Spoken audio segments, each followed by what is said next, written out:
Second picture. Stephen. This wasn't one picture. It was 6, 8, 10. I never could get Stephen right. I could see him in my head, though. Close my eyes, and there he was. That first day, I was sick to my stomach from the smell of the bus, the dizzying mountain roads. I had been on that bus for hours. It seemed like weeks. The tag pinned to my shirt, Hollis Woods, Long Island, had rubbed a raw patch into my neck. All I could think about was how thirsty I felt. I imagined ice cubes in my mouth, burning my tongue. Ginger ale in a glass that was wet to the touch. Root beer with 2 scoops of orange sherbet. I was on my way to a place called Branches to spend the summer with a family named Regan. "I'll be good if you don't make me go," I had almost told the woman I was living with in the stucco house. "I won't make a sound, you'll see." Instead, I squeezed my lips in between my teeth so hard they were hidden inside my mouth and shot lightning rays at her out of the corners of my eyes. "Fresh air, a place in the country," the stucco woman said. "That's what you need." She didn't mean it, though. I heard her on the phone. 2 months, she said. 2 months to do what I please and not have to worry about that kid getting into everything. Everything, I said, putting my tongue against the top of my teeth in front of her face. Fresh. She cupped her hand over the phone. Fresh as paint. And back to the phone, whispering now. "No wonder she hasn't been adopted. She's a mountain of trouble, that Hollis Woods." I marched up the stairs, hitting every rung with her lime green umbrella. Anyway, I was the last one left on the bus. Up in front, the driver talked with the woman from the agency. If I ducked down in back of the seat, would they forget about me? Would they turn around and go back to Long Island?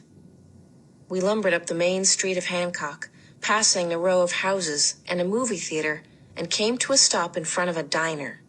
"Straighten up, kid," the bus driver said, looking into the rearview mirror. "We're here." I gathered up my backpack and the plastic bag they had given me. A toothbrush, a bar of soap that smelled like an old sock, a pink washcloth, and a book for drooling 2-year-olds, Kelly Goes to Camp. I tossed the book in the agency woman's lap as I passed, nose in the air, pretending I wasn't dying of thirst, pretending I wasn't bursting from having to go to the bathroom.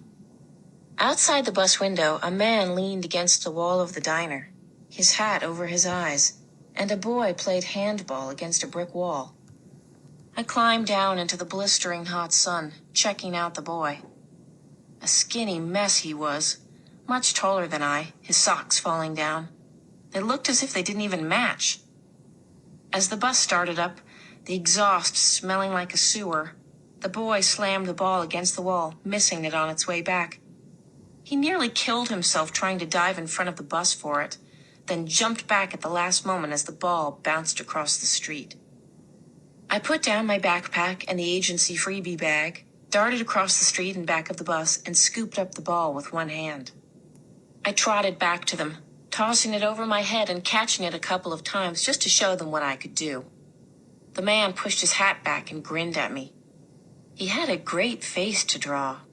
Eyes the color of cinnamon toast, a prickly gray-black beard, deep laugh lines. "I'm Stephen Regan," the boy said, grinning. "How'd you get a name like that, Hollis Woods? Crazy name. Do they call you Holly? We have a pile of holly bushes out in front. Touch the leaves and they draw blood. I'm gonna call you Holly." The man shook his head. "Stephen." "Try it," I cut in. "How old are you anyway?" Stephen asked, his eyes caramel behind his glasses. "You look like kind of a shrimp to me." 12, I said, bumping it up almost a year. "And tough." "Baby, I'll be 13 December 26th, he rushed on. "We're having lunch at the diner. My mother stayed in Branches." "Izzy's making carrot cake," the man said. I thought about saying I hated carrots. Not true, I ate anything. Anything, the stucco house lady would say. Besides, they were standing there, Stephen and his father, looking so pleased about having lunch in the diner and carrot cake for dinner, I didn't have the heart. And I really had to go to the bathroom. "Bet you're thirsty." Stephen's eyes narrowed. "They've got checkers at every table. I'll play you, beat you." He wanted to pay me back for the ball trick. His father frowned. He knew it too. But I was all right with it. I was fine with it. I skittered into the diner, straight to the restroom, and then sat with them at their table drinking root beer floats, cold and sweet, with wet napkins underneath the glasses. After I had downed half of mine, Stephen ticked off the things he wanted me to know. I call the old man Pop, he said. You can call me that, the father said. I took a chance. I'm gonna call you Old Man. He laughed. Try it. I could tell he didn't mind, though. What's next is I'm a walker, Stephen said. Walk myself all over branches. I'll walk you, too. Maybe, I said. I know motors, he said. I drive a truck. Don't believe that, the old man snorted. Not even 13 years old. I almost drive, then, Stephen said, giving me a wink.